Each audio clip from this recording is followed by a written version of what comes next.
భావన. మనం జపం చేసేటప్పుడు దేవతని ఎవరిని భావన చేయాలి అంటే ఏ రకంగా భావన చేయాలి? ఇది చాలా చిన్నదైనటువంటి ప్రశ్న.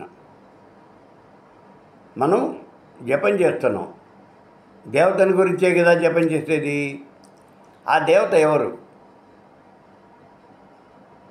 ఆవిడ పరదేవత, లేకపోతే మన యొక్క సొంత మనిషి? ఎలా భావన చేయాలి?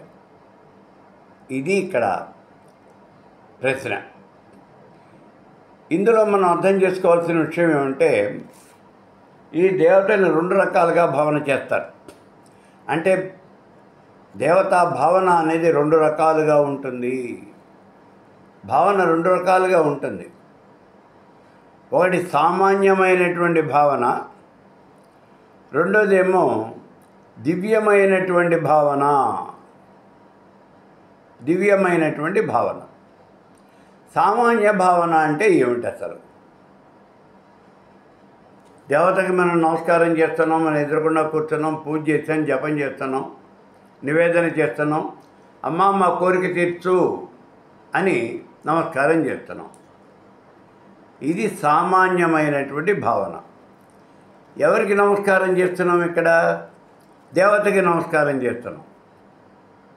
దేవతకి నమస్కారం చేస్తున్నాం అంటే ఆ దేవత అనేది ఎక్కడో ఉంది, ఆవిడికి మనం నమస్కారం చేస్తూ ఉన్నామంటే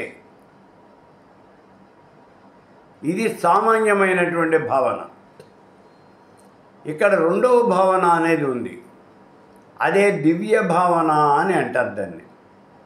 దివ్యమైనటువంటి భావన ఏమిటి? ఇందులో ఆ దేవత స్త్రీ కానీ పురుషుడు కానీ ఎవరైనా అవనివ్వండి, ఆ దేవత నా యొక్క భర్త, నా యొక్క తల్లి, నా యొక్క తండ్రి, నా యొక్క ప్రియురాలు, ఇలా భావన చేయటం అనేది ఉంటుంది. ఇలా మనం చేసే భావనని దివ్య భావన అని అంటారు. ఇక్కడ ఉదాహరణ ఏమంటే, శ్రీకృష్ణ పరమాత్ముడు. ఆ శ్రీకృష్ణ పరమాత్ముడిని రేపల్లెలో ఎలా భావన చేశారు చూడండి.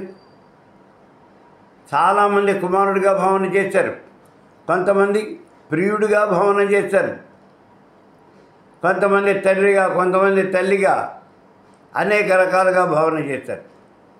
ఇలా చేసే భావనని దివ్య భావన అని అంటారు.